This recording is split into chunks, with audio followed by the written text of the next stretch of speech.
Thank you once again for joining us today. Ndị Igbo, Isaac Ankonye chiri ya zelu. Anyị no ụbọchị nkịta dịrị na mma.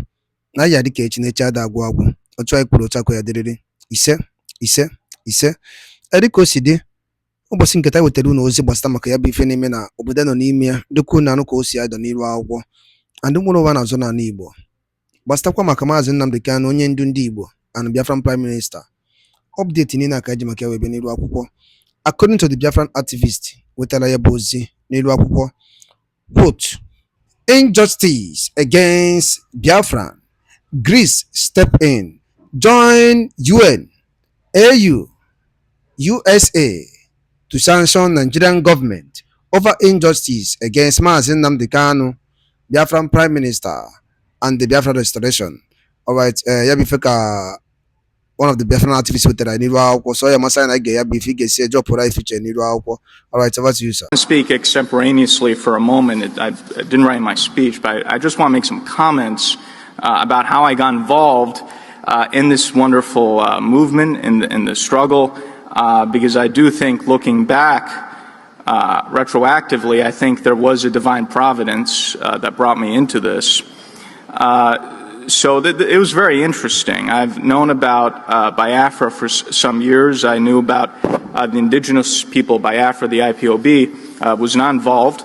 One day, by complete accident, online, when doing some research, I came across this Biafra Republic Government Exile website, and I was very surprised. I thought to myself, when did a Biafra government come into being? So I clicked on the website, I looked through it, I became more and more interested.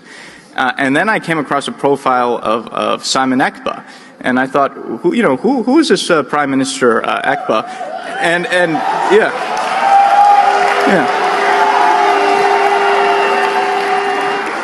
So I became more and more intrigued. I went to his Wikipedia, I read it, talking about all the work he's doing, how he's based in Finland, and I became more and more intrigued. I was like, this is such an interesting person. I have to find out what's going on here. So I sent an email to the general email of the Biafra Republic Government Exile website, just saying that I was interested in learning more about the organization, because I was genuinely curious. This seemed very fascinating to me. And I received back an email personally from the Prime Minister saying he wanted to speak with me. So we spoke for the first time, and I was immediately impressed. I saw how brilliant he was. I saw that he was a visionary leader. I saw that he knew he was doing, how tactical he was. But most important, I saw that he had the special, intangible qualities of a leader and a historic leader. And I immediately knew there's something very special here. And this is something I've experienced with. I've dealt with leaders, presidents, prime ministers all over the world of different countries. My own family, I come from a revolutionary family in Greece where we've had many generations of freedom fighters. So I have a good instinct when it comes to who has leadership qualities. And I could tell, okay, this person has something very special. And if I work with him, I think we could actually achieve what he wants to achieve.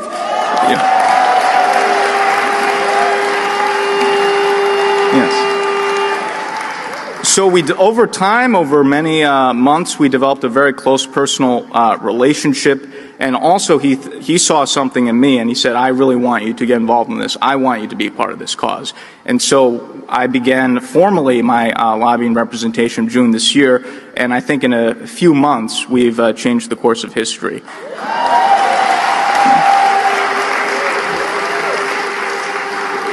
So I think there are larger forces at play, and I'm very glad that Divine Providence has brought me into this and will see us through this and to the goal that we want to achieve.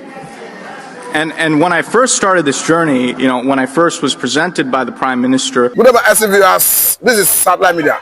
The law. Let us look at so many global support from international angle, international media to Biafra struggle, particularly Simon Ekpa and Nnamdi Kanu. Why do you think they get this large support? Let me tell you one thing. From the beginning of this struggle of Biafrans, when Ojukwu, after Ojukwu, Owazirike, you see the time of Owazirike, the issue of Biafra good was dropped down. But immediately Maazị Nnamdi Kanu up.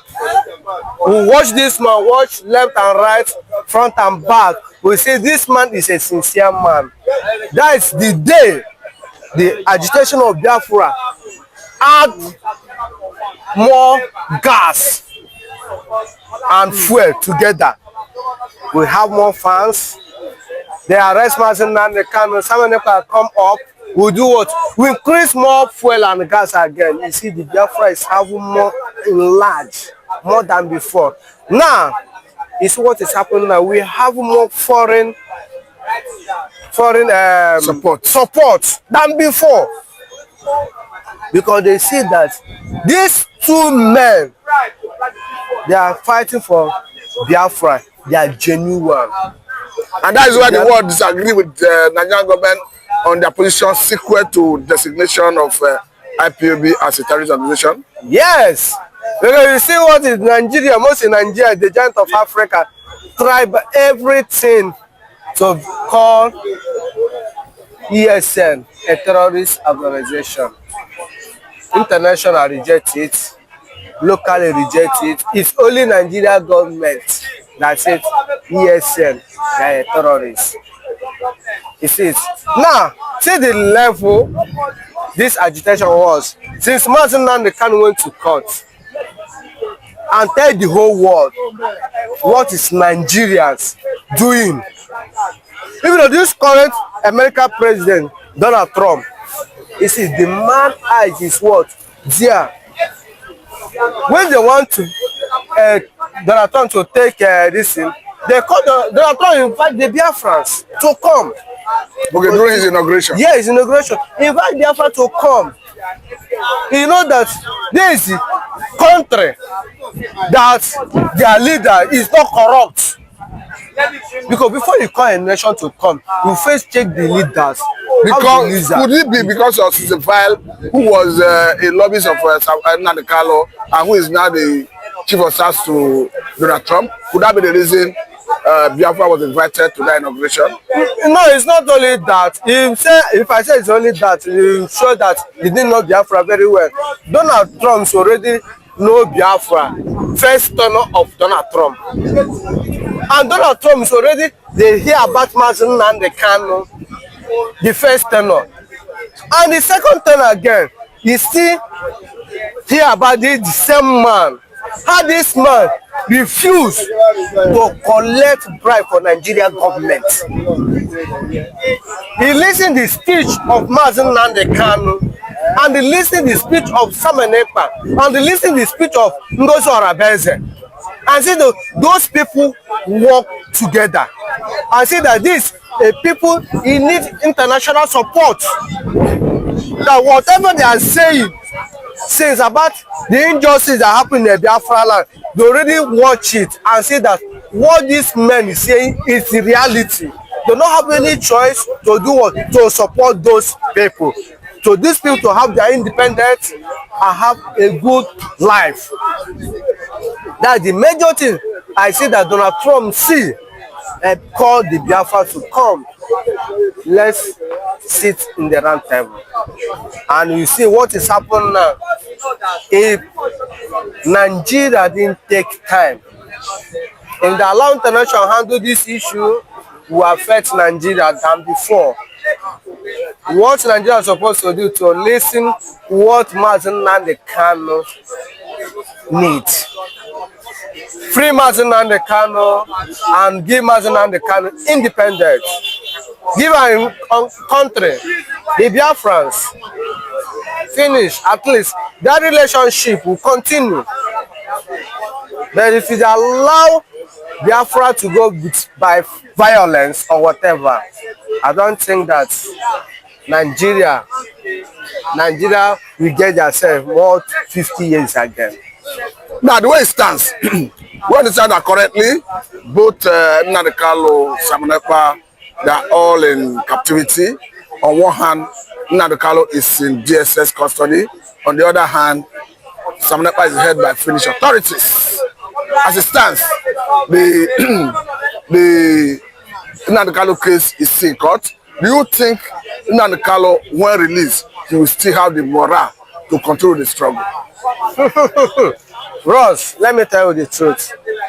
Mazen Nnamdi Kanu, they already got Mazen Nnamdi Kanu over 4 years, going to 5 years now. When last caught Mazen Nnamdi Kanu come outside, you see how this man speak like hungry lion. Okay? The voice of that man show you that if Mazen Nnamdi Kanu come outside immediately, he will start from that the same custody of Nigeria, start in protest immediately. Let me tell you the fact. It's not a man can come outside and tell us anything about Biafra is stop. You can't. No. That's the reason why the Igbos, the tribe I know that it's very hard for you to convince them to follow you. But the Igbos now, all 95% of the Igbos, even though the people in the politics, they are eating in the federal government, their governors, their senators, by secret, all of them supporting Mazen Nnamdi Kanu. Mazen Nnamdi Kanu convinced all the whole Igbos to follow him because of what? They already watched this man front, back, side, and everywhere. You see that this is a genuine man. A man they cannot collect bribe. A man that live in position in diaspora and come Nigeria so only down to make his people to have a good life, to make person like me to want to know yes that. Ndị banyị nkwadalụli nnenu na anụgo n'ihe one of the Biafran activists wetara anyị n'elu akwụkwọ n'ụbọchị uhuruchi nke taa gbasịta maka ya bụ ife na-eme n'obodo nọ n'ime ya n'ụlọ ụwa na-achọ n'ala Igbo. Anụmansị Nnamdi Kanu, anụmansị Simon Ekpa's update na Finland dịka isi n'ife o kwuru ka efi were ikwu gbasịta maka ya bụ ife ndị a niile ọ dọtagasị aka dị iche iche. Ọzọ dịka ibe ya bụ cheta na ya bụ Eastern News 24 ka anyị sikwa wee na-wetara ya bụ ozi unu na-anụ ugbu a n'iru akwụkwọ ka emesịa na ụmụnne m.